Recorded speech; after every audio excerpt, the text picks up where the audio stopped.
How was it? I learned Spanish in school, so a very long time ago. So I did my GCSEs and A-levels and then went to university to learn it as well, but I'm not great at it. You forget it when you don't practice it, so which is where I am now. Haha. And have you ever been to Spain? I go to Spain every year on family holidays, Marbella. 34 years now I've been going there with my family, which is lovely, fantastic, and I've spent a bit of time out there in the north as well, and obviously for the Grand Prix in Barcelona every year. In Barcelona also. Well, you graduated in politics. Have you ever thought that you would like to have influence in politics in any way? No, do you know, I'm very busy at the moment looking after our racing team, so at the moment that's what I'm all consumed by, so you never say never, right? You don't know what the future will bring, but at the moment my focus is on Williams and Formula One. Imagine that today you have an appointment with the Prime Minister Cameron. What could you say to him today? What could be your point of view? In our sport I don't necessarily get to follow politics as much as I would like to, but political figures like Mr. Cameron, they're kind of my heroes, if you like. So it would be an honour to meet him. I'd probably invite him to a Grand Prix and I'd ask what he was doing in order to win the next election. And imagine that you have an appointment with the Spanish Prime Minister, which is Mariano Rajoy. What would you say to him in a coffee? What have you seen in Spain? I would be intrigued to find out all about his pathway to where he's got to at the moment. But, politically, I'm not 100% sure what I would say to him. And when you watch news, what makes you suffer? Oh my gosh, I think if you were given the opportunity to try and change anything, there would be so many things that you would want to change. Tell me too. You'd want to stop war, you'd want to stop conflict and allow people to live in peace in their countries. Any kind of human suffering, that to me, I think is just, in this day and age, is something where it troubles me. I think it's awful, and for whatever reason that may be. So, those are the two issues, I suppose, that I always think about and, take to heart, I suppose. We've seen today your father. We've seen also that you love him very much. Tell me the two best things that your father teach you. My dad, he's a huge inspiration to me. He always has been, and I think to a lot of people, for a variety of different reasons. For the fact that he's achieved what he's achieved from, very humble beginnings, but also in the face of incredible adversity as well. Following his car accident a long time ago, he's just kept going. So that fighting spirit is something of his that I admire enormously, and I've never met anyone that has anything similar. It's extraordinary what Frank has to go through every day just to get out of bed in the morning. A lot of people don't know that, so it's that about my dad that I admire greatly, and I would love to aspire to, but the likelihood's minimal. But also Frank's hard work, his pure determination and his drive and passion for Formula One is remarkable and undiminishing as well. He's been in our sport racing now for 45 years. He surpassed Stephen Enzo Ferrari's record as a team principal in Formula One, and just that undeterred passion is remarkable, and the hard work that it takes to keep his team going, the fight that he still has in him is outstanding.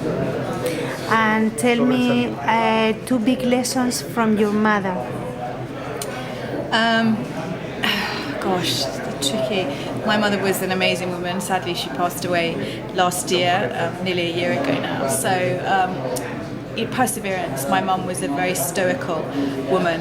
She also herself had to put up with a huge amount, being a woman behind, a very successful and driven man. So, but she just got on with it. So that kind of stiff upper lip, just rolling your sleeves up and getting what you need to get done. That was probably one of the biggest lessons that I ever learned from my mother. For you, it's difficult to go ahead without your mum?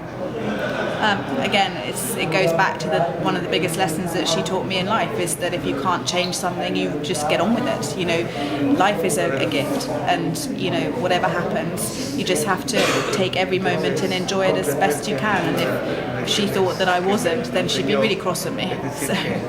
It's a great lesson. And tell me, how do you imagine yourself? I mean, this year I suppose that you imagined yourself as a winner. Have I imagined myself as a winner? But tell me, with Williams Martinez Racing, but tell me, in 5 years, how do you imagine yourself as a woman, as a professional career? How would it be in 5 years? You know, I have two ambitions in my life, and they're very simple. And one is to take Williams back to being a world championship winning Formula One team, but a consistent winner in our sport. And secondly is to, you know, get married and have my own family. And what can you do for women to be in this industry? You are helping Susie. Susie is doing very well, but what else can you do for women like Susie, and also for the little ones, for child? It's so important that we have more women come into our sport, although I would like to temper that by saying that there are a lot of women working in Formula One already behind the scenes that people don't necessarily know about. So I think the whole idea that Formula One is a very male-dominated sport, I think, is slipping away, and I think it's somewhat of a myth these days. I just don't think people realise how many women do work behind the scenes, and that's in a wide variety of jobs. But there are several women now in high-profile senior positions across a variety of teams, governing bodies, and they're all doing a fantastic job. Just being in those roles and promoting young girls coming in, and the most important thing is for the younger generations to see that women are in these positions, and therefore it can be done. So whether that's encouraging young females to take up karting, or to encourage the schoolgirls to take up maths, science and those kinds of subjects in order to become the engineers of our future, that's what's really important for me in this role. I don't know if you know Maria de Villota. Do you know she was a pilot, a Spanish pilot, and she had an accident? What can you tell us about her? What remembrance do you have? I didn't know Maria personally in any capacity. I obviously was aware of the fact that she was a test pilot for Marussia, but I never came into contact with her, unfortunately. What happened to her was awful. You know, it really shook our sport when we heard the news that she'd passed away. But her being in the car set a huge example for women in motorsport and Formula One, and I know that from what I hear from her, to have left a legacy like that, she would have been proud of it. And tell me one more thing, is more easy. How is one day in your life, everyday life, one day? Hectic.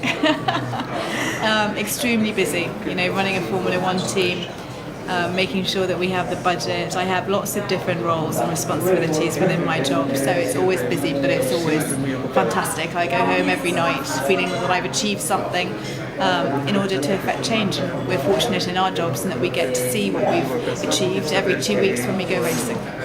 And the last one, when you are 60 years old, how do you imagine your life at 60s? That's always a difficult one, but to feel that I've achieved something, you know, I would love to, you know, to say that I would like to emulate the success of my father would be a pretty sweeping statement, but I'd love to play a part in, to know that I've played my part in taking Formula One back to a winning team again. You know, Williams has played a huge part in my life, my family's life, and it's given us a hugely privileged life as well. So to give something back to the team, to take it back to the top, that's what I'd like to say that I've achieved when I get to 60.